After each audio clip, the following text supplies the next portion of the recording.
Istanbul, Berita1.com, pada pemakaman Nurdagi di Provinsi Gaziantep, Turki, di perbatasan Suriah, tidak akan ada lagi ruang untuk jenazah korban gempa Turki.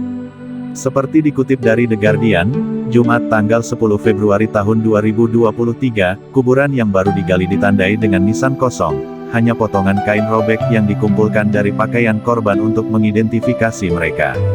Ujung kain yang berjumbai sedikit berhembus di udara yang sangat dingin. Pada jalan di luar pemakaman, lusinan mayat bertumpuk di atas deretan truk pickup, menunggu giliran untuk dikuburkan. Setidaknya 5 imam bergegas ke Nurdagi untuk meresmikan pemakaman massal yang tak henti-hentinya, terkadang untuk 10 jenazah korban sekaligus. Pejabat membawa pengiriman peti mati dari desa-desa tetangga dan sejauh Istanbul guna menyediakan tempat peristirahatan terakhir bagi sejumlah besar jenazah yang berhasil dievakuasi dari puing-puing bangunan atau gedung, 5 hari setelah 2 gempa kuat mengguncang Turki Selatan dalam bencana alam terburuk di negara itu dalam satu generasi.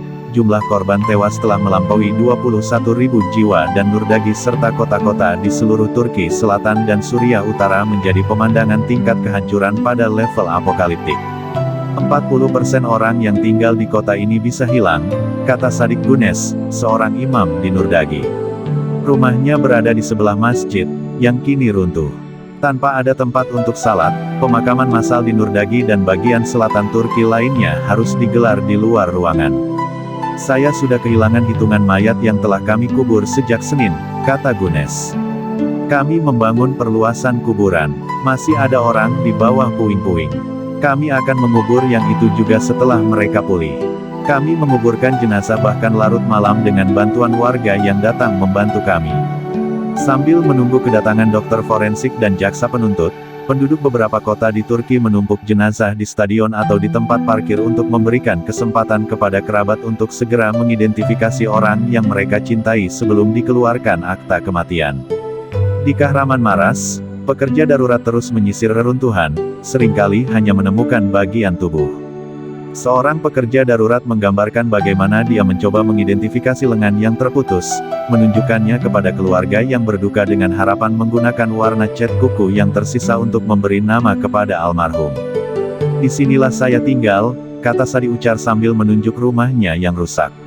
Itu apartemen baru. Kami baru saja membeli 2 unit ini beberapa minggu yang lalu. 1 untuk keluarga dan anak-anak saya, 1 untuk ayah dan ibu saya. Ibu dan ayah saya tinggal 2 bangunan jauhnya. Mereka seharusnya pindah ke lantai atas minggu ini. Kami bahkan memasang tirai dengan ibu saya beberapa hari yang lalu. Setelah gempa, rumah ibu dan ayah saya runtuh. Saya menggali puing-puing dengan tangan saya dan mengeluarkan ibu dan ayah saya. Setelah itu, saya juga harus mengubur mereka dengan tangan saya, imbuh Sadi. Sementara itu distrik Afrin di timur laut Suriah, sebuah pemakaman telah diperluas dengan situs pemakaman massal darurat.